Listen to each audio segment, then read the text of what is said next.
15. Fulfill your obligations. In going through life, one inevitably incurs obligations. Factually, one is born with certain obligations, and they tend to accumulate thereafter. It is no novel or new idea that one owes his parents a debt for bringing one into the world, for raising one.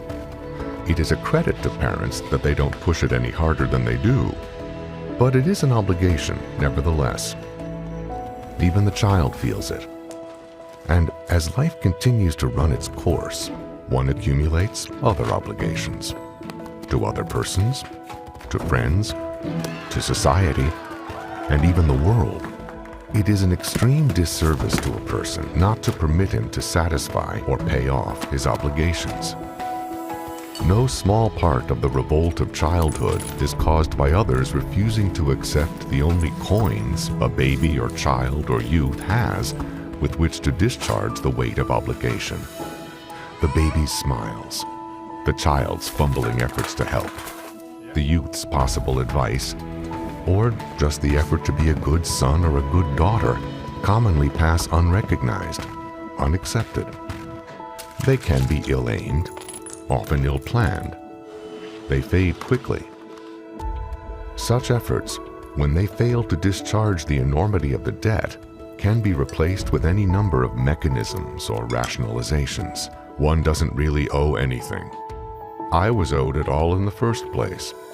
I didn't ask to be born. My parents or guardians are no good. And life isn't worth living anyway, to name a few. And yet, the obligations continue to pile up. The weight of obligation can be a crushing burden if one can see no way to discharge it. It can bring about all manner of individual or social disorders.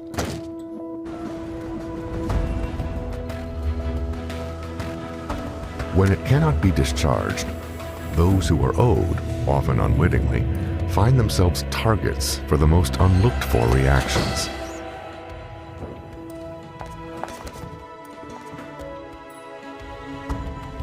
One can help a person who finds himself in the dilemma of unpaid obligations and debt by simply going over with him or her all the obligations they have incurred and have not fulfilled, moral, social, and financial, and work out some way to discharge all of those the person feels are still owed.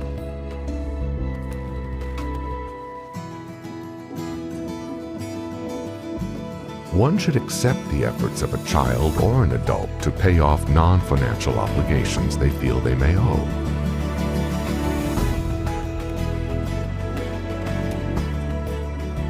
One should help bring about some mutually agreeable solution to the discharge of financial ones.